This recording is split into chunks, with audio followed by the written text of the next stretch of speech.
Ֆիզիկական եւ հոգեկան առողջության հիմքում բժշկական գրագիտությունն է։ Ես առողջ եմ, երբ տեղեկացված եմ։ Ողջույն հարգելի ունկնդիրներ, Հանրային ռադիոյի ուղիղ եթերում ենք, ես առողջ եմ հաղորդման շրջանակում, առաջիկա 30 րոպեներին ձեզ համար կաշխատի Լուսի Քոչարյանը, նշեմ այն բոլոր տարբերակները, որոնցով մենք հասանելի ենք, arm.radio.am կայքի on-line ռեժիմը, live stream-ի տարբերակը կարող եք եւ դիտել եւ լսել, այս նույն կայքում ես առողջ եմ բաժնում տեղադրվում են տեսագրություն, ձայնագրությունները եւ իհարկե հրավիրում եմ Facebook-յան հարթակ հայատար գրված Հայաստանի Հանրային ռադիո Edge, որտեղ մեզ կրկին կարող եք եւ լսել եւ դիտել live stream-ի տարբերակով։ Ներկայացնեմ, թե ում հետ ենք զրուցելու, բժիշկ գինեկոլոգ Աննա Խաչիկյանի, ողջույն Աննա։ Ողջույն։ Շնորհակալություն հերթական անգամ մեզ հյուրընկալվելու համար։ Ձեզ հետ եթերները փայլուն են, ինֆորմատիվ են, կարծում եմ օգտակար են բոլոր կանանց, աղջիկների ու նաեւ աղջիկ երեխաների մամաների համար, ինչու ոչ։ Եվ մենք այսօր զրուցելու ենք միֆերի մասին, հղիության պլանավորման, հղիության գրանցման նույնիսկ, գիտեք, ինչպես է հղիություն գրանցվում։ Հղիությունից պաշտպանվելու տարբեր միֆային մոլորություն պարունակող մեթոդների մասին փորձելու ենք այսօր հերքել կամ հաստատել, եթե դրանք իրականում կապ ունեն ճշմարտության հետ։ Բայց քանի որ դուք եք շատ պրոակտիվ սոցցանցերում, կուզեի գիտեք նաև ձեր տպավորությունով կիսվեիք, որովհետև ես տեսնում եմ, քանի որ առողջապահական ոլորտի լրագրող եմ եւ հաղորդավար, ես հարցերից, բարձրացված այդ քննարկումներից, տարբեր փաստագրական փոստերից եւ այլն, ես տեսնում եմ, որ հանրության շրջանակներում, երկրում կա խնդիր պատկերացնելու, թե առհասարակ ինչպես է կինը հղիանում, պատկերացնում եք։ Այո, շատ այդ խնդիրը կա, ես շաբաթական, ինչ շաբաթական, օրական չասեմ, շաբաթական ստանում եմ անթիվ անհամար նամակներ այդ հարցով։ Ինչպես է հղիանում։ Ինչպես հնարավոր է պաշտպանվել հղիությունից, այսինքն սա էլ շատ հարցնում են, եւ արդյոք հնարավոր է սեռը կանխատեսել, պլանավորել, այնպիսի հարցեր, որ թվում է դպրոցական ծրագրում, անատոմիայի դասի ժամանակ պետք է բոլորը իմանան, բայց փաստորեն չգիտեն։ Կենսաբանության, տարեկան կենսաբանության դասընթաց։ Կիսվեք ձեր տպավորություններով, արդյոք դուք նկատում եք այսպիսի խնդիր։ Այո, խնդիրը շատ կա, խնդիրը նկատում եմ ոչ միայն սոցցանցի հետ հարթակներում, նկատում եմ նաև երիտասարդների հետ շփվելիս, հատկապես պուբերտատ շրջանի երեխաների մոտ ու մոտ արդեն այս հարցերը ծագում են, առաջանում են, նրանք ընդհանրապես տեղյակ չեն, այսինքն ունենք սեռակրթության մեծ խնդիր, որը եւ հետագայում բերում է այս բոլոր միֆերի առաջացմանը, բերում է արդեն հասուն տարիքի սեռական կյանքով ապրող մարդկանց մոտ այս ինֆորմացիայի պակասին, գիտելիքների պակասին։ Դա պետք է երևի ավելի վաղ սկսել կրթել երեխաներին, արդեն այդ պուբերտատ տարիքից, երբ արդեն առաջին մենարխ են լինում առաջին դաշտան աղջկա մոտ, երբ սպասվում են այդ փոփոխությունները, այդ ամեն ինչը պետք է տարիքին համապատասխան որոշակի չափաբաժիններով մատուցել, որպեսզի ավելի կիրթ հասարակություն ունենանք եւ ավելի պաշտպանված առողջական առումով, որովհետեւ այս գիտելիքների բացը բերում է սխալ արարքների հետևանքի, որը անդրադառնում է առողջության վրա շատ դեպքերում։ Փաստորեն դառնում է ինչ-որ անվտանգության խնդիր, որ ապահովության եւ անվտանգության խնդիր է դառնում։ Ապահովության հետագայում դեմոգրաֆիկ ցուցանիշի վրա ստող, այո, համատարած խնդիրի է վերածվում սա։ Այ դուք նշեցիք, որ ցանկալի է սեռահասունացման շրջանում կամ նույնիսկ դրանից մի քիչ վաղ սկսել սեռադաստիարակությունը, սեռակրթությունը,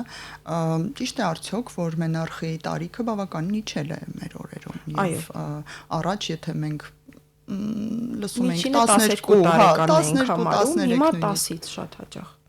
լինում են իհարկե ավելի վաղ դեպքեր։ Իհարկե դրան նպաստում է հորմոնալ խախտումները, դրան նպաստում են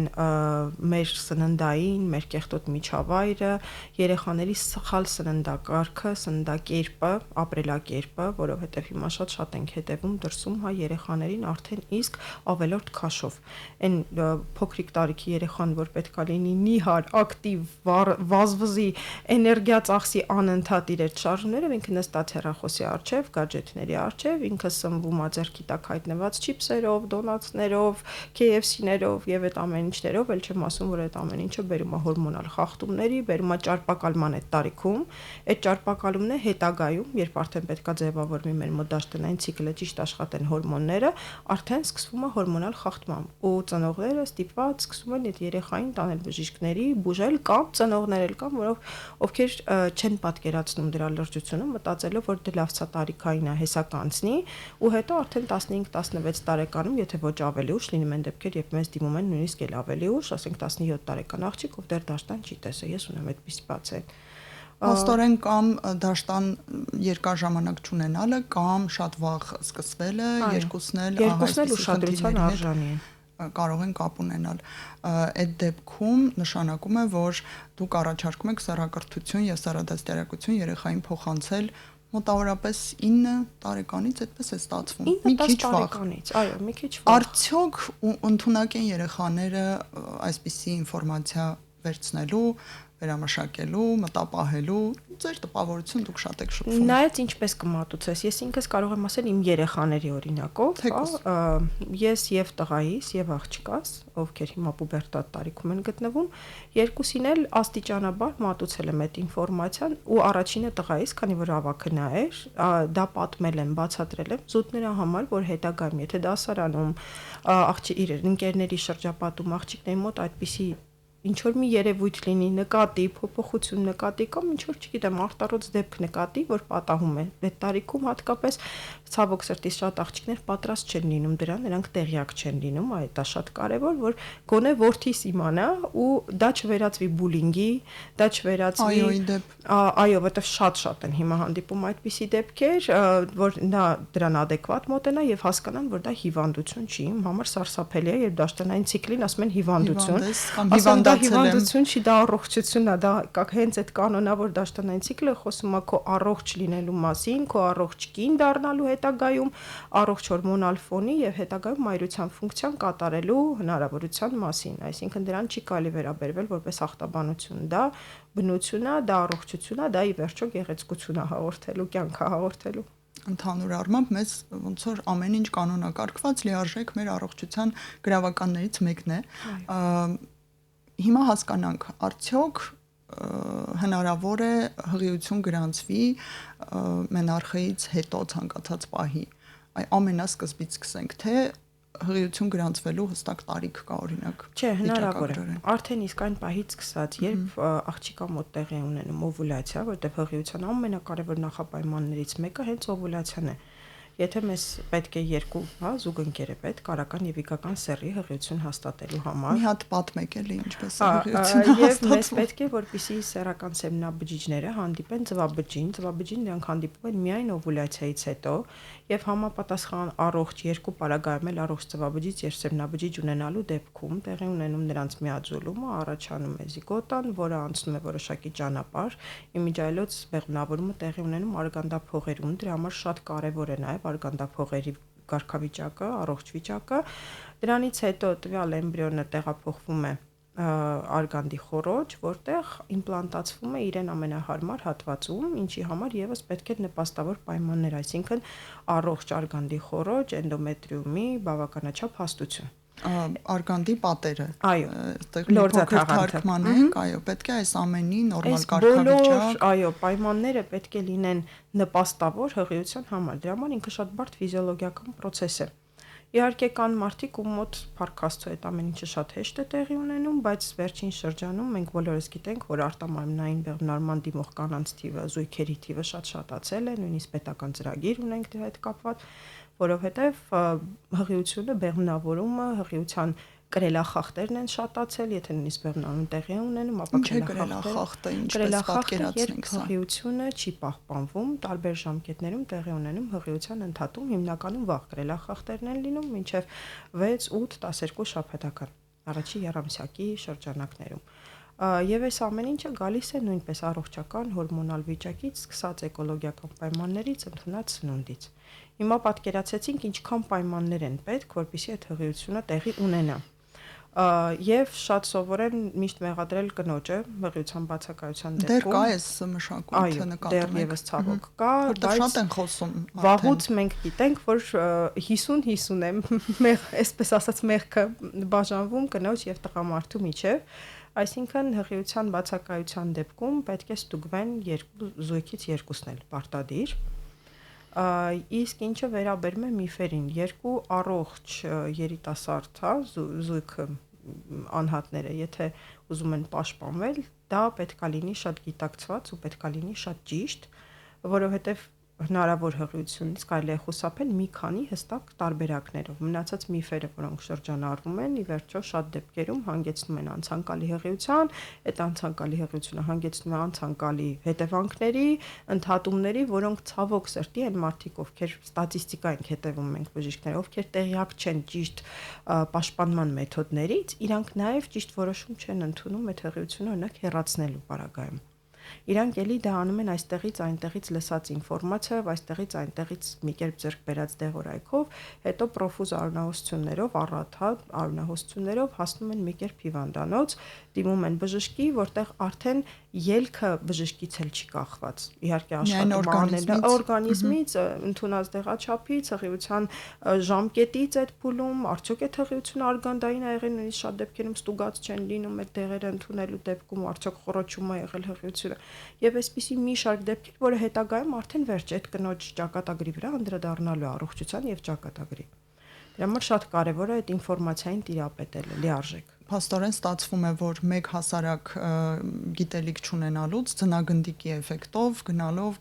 բարթանում է ամեն ինչ եւ երբեմն նաեւ ճակատագրական հետևանքներ ունենում ցավոք սրտի։ Եկեք հետ գանք դեպի հղիության գրանցումը, որովհետև ես էլի տարբեր հարցումներ կազմակերպելով, տարբեր նամակներ ստանալով, հետևելով նաև այլ սոցցանցում շատ ակտիվ օգտատերերի էջերին, ես տեսնում եմ, որ ամենահաճախը գրանցվում են հարցերը. արդյոք այս կամ այն սեռական հարաբերության մեթոդից, եղանակից կարող է հղիություն գրանցվել։ Ես հասկանում եմ, որ հիմա միգուցե լինեն մարդիկ, ովքեր չհավատան, որ այսպիսի հարցեր դեռ կան, կամ շատ ինֆանտիլ եւ միամիտ թվա, բայց վստահեցնում եմ ձեզ, կա կարիքը փաստորեն խոսելու։ Եվ այսպես թիվ 1 հարցն է. հնարավոր է արդյոք օրալ սեքսից հղիանալ։ Ոչ, հնարավոր չէ։ Ինչու՞։ Հնարավոր չէ, որովհետև մի քիչ անատոմիա բացատրեմ։ Ստամոքսից անհնար է սերմնաբջիջները հայտնվեն այնտեղ, որտեղ պետք է հայտնվեն եւ առհասարակ նույնիսկ եթե տարբերակ ունեն հայտնվելու, այդ ճանապարհը անցնելուց նրանք կվերանային ստամոքսահյութի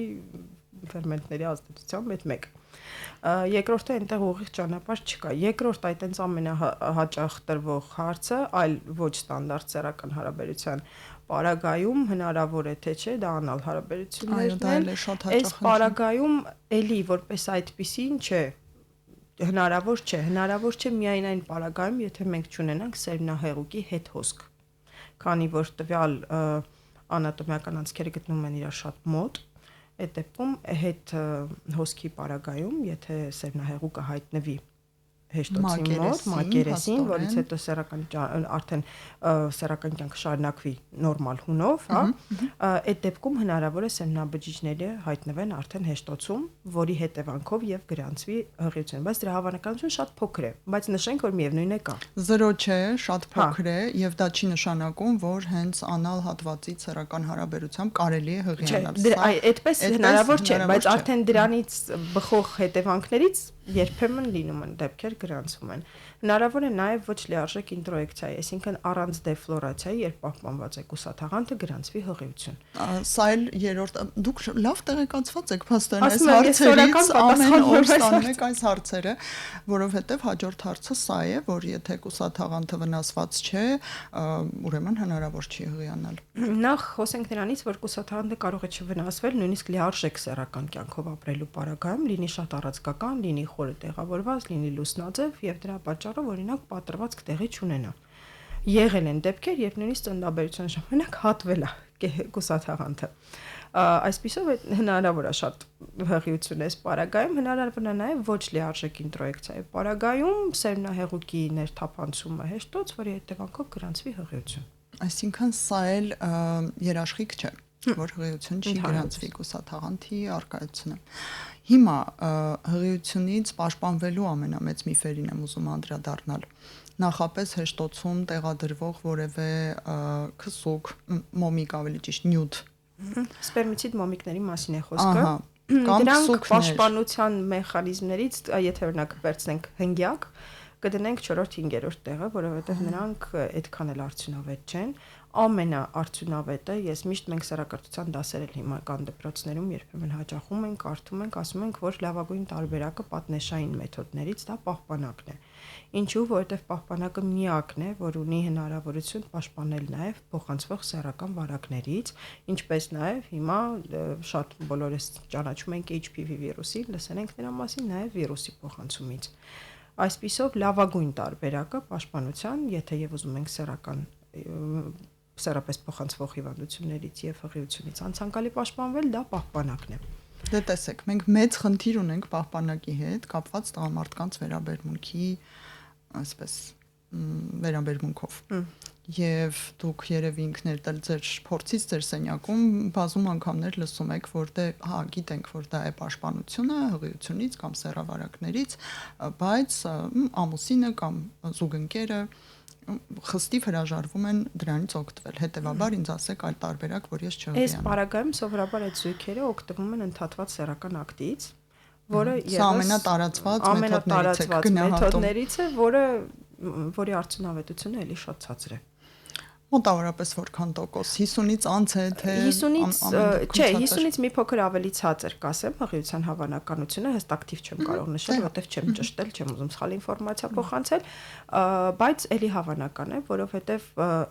ընթացքում սեռական հարաբերության կարող է լինել սերմնահեղուկի փոքր քանակի, հա, դուրս բերում, որը իր մեջ պարունակի սպերմատոզոիդներ, եւ այդ մի փոքր քանակն են բավական լինի առողջ կնոջ եւ տղամարդու պարագայում հղիության համար, անգամ եթե ամբողջ էյակուլյատը չի։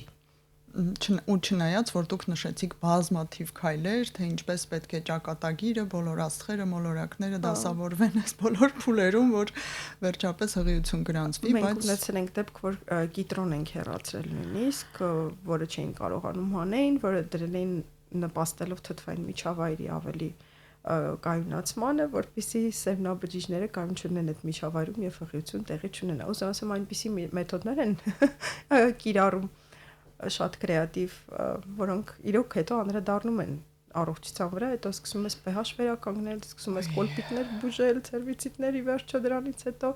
այսպիսի երևույթներ։ Դա շատ կարևոր է, որ տեղյակ լինեն մարդիկ ինչպես կարող են պաշտպանել, պաշտպանության որ մեթոդն էլի արժեք, որի հավանականությունն է ավելի փոքր պաշտպանելու հղիությունից։ Շատ կարևոր է նաև իմանալ, եթե եղել է ոչ պաշտպանված սեռական ակտ, բայց հղիություն չի պլանավորում տվյալ անձը, կան պոստկոիտալ արագ, հա, ազդեցության կոնտրացեպտիվներ, որոնք ընդունում ես մինչև 48 ժամ, մաքսիմում մինչև 72 ժամ, ինչքան շուտ այդքան էլ լավ, որոնք ճնշում են օվուլյացիան։ Եվ շատ կանայք դիմում են այս մեթոդին, բայց դրանից հետո գալիս են հղի ինչու, որովհետև իրանք երբ որ իմանում են, լսում են տվյալ դեղորայքի մասին, գնում են դեղորայքը, իրանք չեն կարդում թե ազդեցությունը, իրանք չեն հարցնում դեղատանը ինչպես է սա ազդելու։ Այն պետք է ճնշի օվուլյացիան, եթե այն դեռ տեղի չի ունեցել, բայց հնարավոր է արդեն տեղի ունեցել օվուլյացիան կամ այն process-ում, այս պարագայում այդ դեղորայքի ազդեցությունը հավասարում է 0-ի։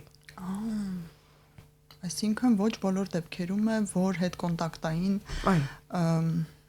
հղիության հավանականությունը կարելի է զրոյացնել։ Իսկ ինչ է կարծում այս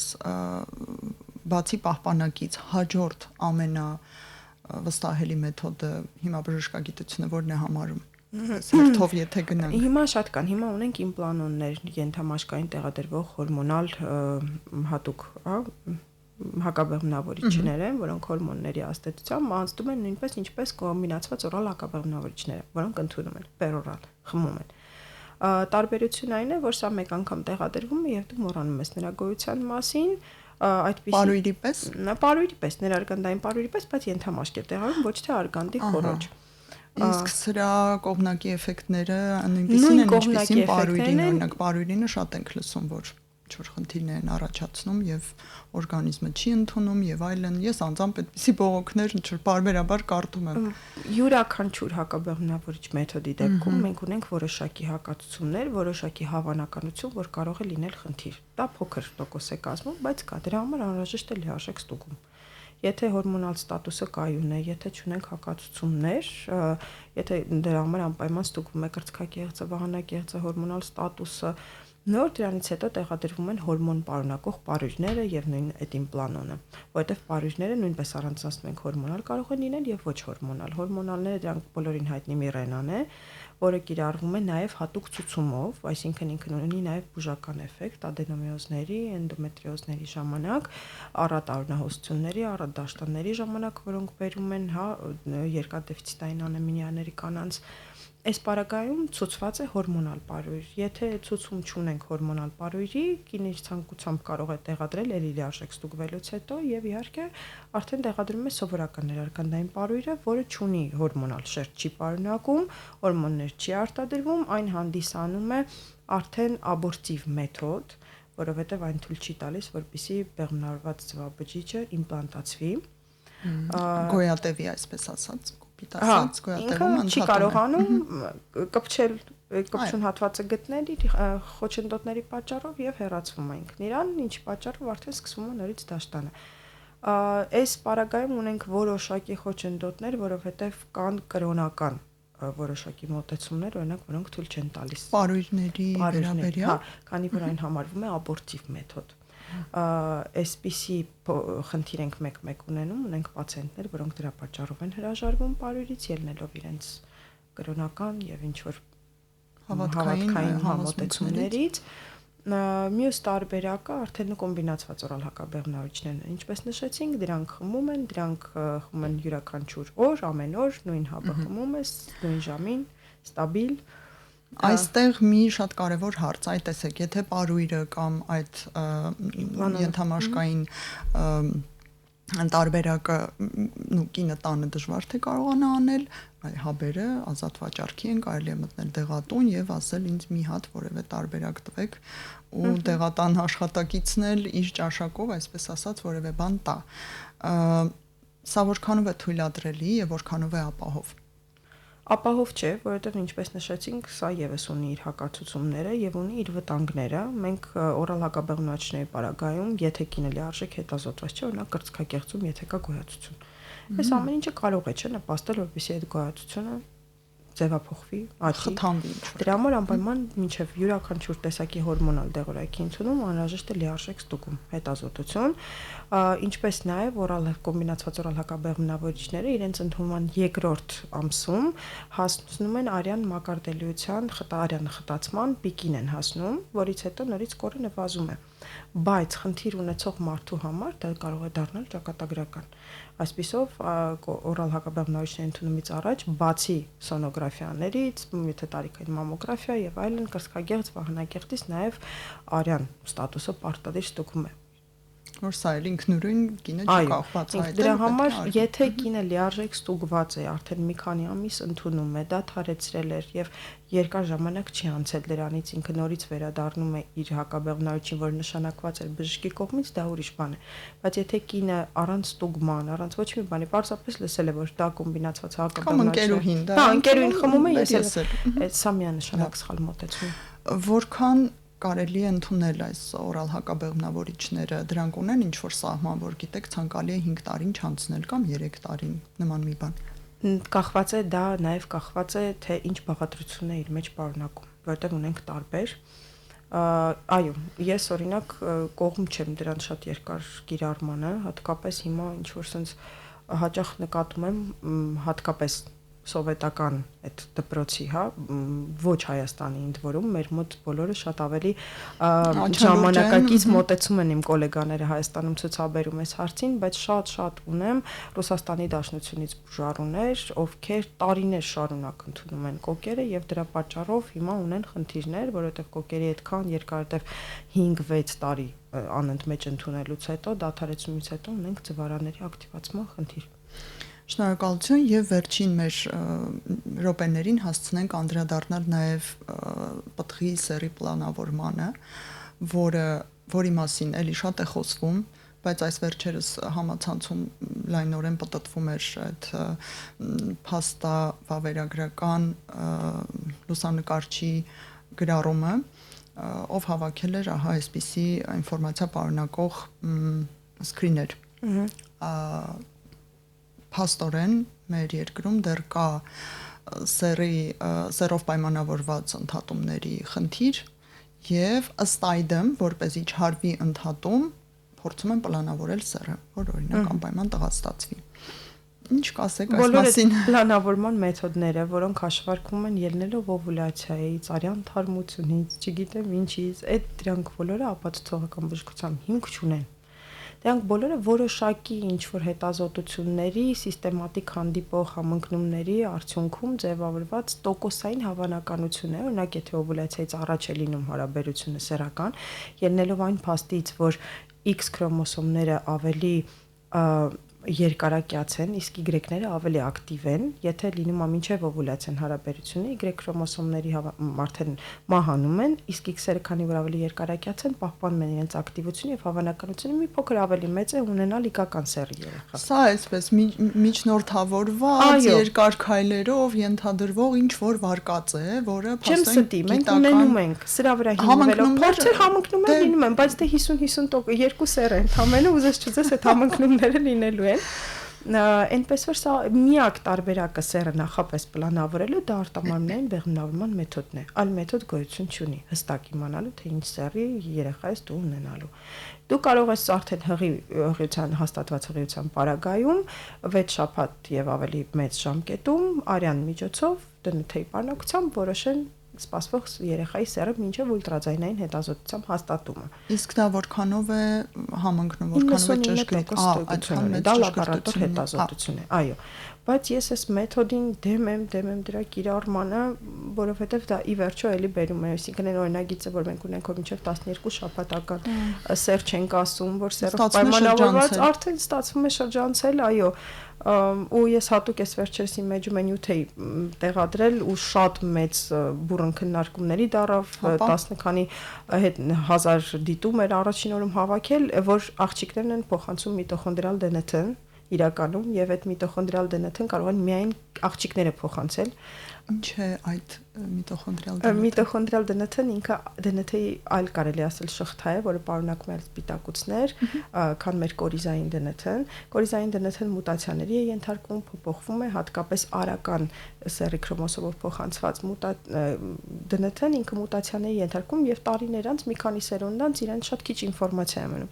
Իսկ այն միտոխոնդրիալ ԴՆԹ-ն, որը փոխանցվում է մորից աղջկանից, այսինքն տատիկի գեները կրում է թորնիկը լիարժեք գրեթե ավելի կայուն փոխանցվում է ու շատ ինֆորմացիա է փաստորեն փոխանցվում։ Այո, դրա համար այդ մարդկանց այդ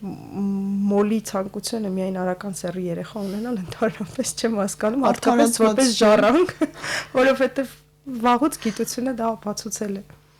որ Y քրոմոսոմը մինչ այսօր եւ հետագայում են մուտացիայի է ենթարկվում, փոփոխվում է։ Ինչպես եք վերաբերվում այն մասնագետներին, իդեպ դրանք լինում են եւ բժիշկներ եւ հարբժշկական ինչ որ տարբեր ոլորտների ներկայացուցիչներ, ովքեր երաշխավորում են գումարի դիմաց, որ իրենք կհաշվեն, ճշգրիտ կգուշակեն եւ կապահովեն կոնկրետ սեռի հղիություն։ Իթեր հավատորեն եմ վերաբերվում, չեմ ուզում վատ կերպ արտահայտվել, քանի որ ես գիտեմ, որ դա ռեալ հնարավոր չէ, այսինքն դա հնարավոր է միայն ինչպես նշեցինք համընկնան հաշվին։ Դա գիտություն չի որպես այդպեսին։ Եթե իրենք այդքան վստահ են իրենց ուժերի վրա, գուցե եւ ամենայն դեպս ես այդպիսի բան ինքս չեմ անում, իմ շրջապատում իմ գոլեգաներից, իմ ընկերներից ոչ մեկ եւս չի անում։ Անկեղծ իմ շրջապատում այդպիսի մասնագետներ չկան։ Հենց բժիշկներ։ Չէ, չկա։ Իսկ ես ճանաչում Ես ճանաչում եմ ցավոք սրտի եւ փորձում եմ այստեղ հասկանալ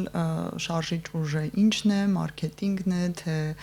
ավելի շատ մարդկանց ուշադրություն, կանանց ուշադրություն գրավելն է։ Իսկ չեք կարծում, որ այսպիսի բժիշկների եւ հարբժշկական ներկայացուցիչների այս գործունեությունը մի տեսակ խորացնում է սեռով պայմանավորված խտրականությունը, այդ վերաբերմունքը ավելի խորացնում է անպայման առուզավակ ունենալու այդ մոլուցքը, այսինքն նպաստում է եւ եթե չի նպաստում, ապա ոչնչով չի օգնում։ հարցի նպաստում է, լուծմանը մի գիտեք տեսակ։ ինչա, եթե դա նպաստելու է, օրինակ, եթե կա կինով տանը ունի 3 աղջիկ երեխա եւ ցանկանում է շատ ունենալ տղա երեխա, ես իր ցանկությունը ինչ որտեղ հասկանում եմ։ Բայց օրինակ առաջի երեխայի պարագայում տենց մոլի կերպով ունենալ տղա երեխա միայն, երկրորդն էլ տղա, եթե արդեն մյուս աղջիկ լինի, ոչինչ, կարծես այդ աղջիկը ինչ որ թափոն է երեխա։ Հա, ու հետո որպես այդպեսին հետևում ենք ինչպես են հենց ծնողները, հատկապես հայրերը, այդ աղջիկներին սիրում, փայփայում իրանց համար էմոցիաներ տալիս, որը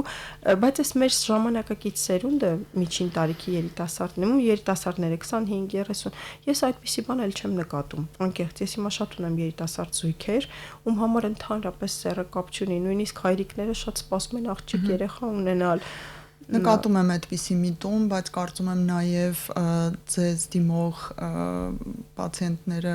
բավականին ընտրողական են։ Ես կարծում եմ դա ձեր անձով է նաև պայմանավորված, որովհետև դուք էլ ինքներդ էլ խտրական մոտեցում չունեք, բավականին ես արձագանքները միշտ հետևում եմ ձեր վերաբերյալ, թե որքան դուք լայնախոհ եք եւ adekvat եւ անկալունակ, այո, իսկապես եւ այսպիսի բժիշկների շուրջ վստահեցնում եմ հավաքվում են համախոհ պացիենտներ վստահեցնում եմ, որովհետև այլ դեպքերում ես սա տեսնում եմ անդադար, դրանք մեծ ռեզոնանս են ստանում, մեծ աղմուկ են բարձրացնում եւ մենք ստիպված էլի այսպիսի եթերներ, անդրադարձեր, նոր ռիլեր, նորից բովանդակություն ենք փորձում ստեղծել մի փոքր իրավիճակը փոխելու համար։ Շնորհակալություն, կարևոր էր եւ հետաքրքիր, կարծում եմ մենք զրուցեցինք բժիշկ-գինեկոլոգ Աննա Խաչիկյանի հետ հղիության միֆերի վերաբերյալ։ Ձեզ համար աշխատեց Լուսի Քոչարյանը, կհանդիպենք եւ ցտեսություն բոլորին։ Ֆիզիկական եւ հոգեկան առողջության հիմքում բժշկական գրագիտությունն է։ Ես առողջ եմ, երբ տեղեկացված եմ։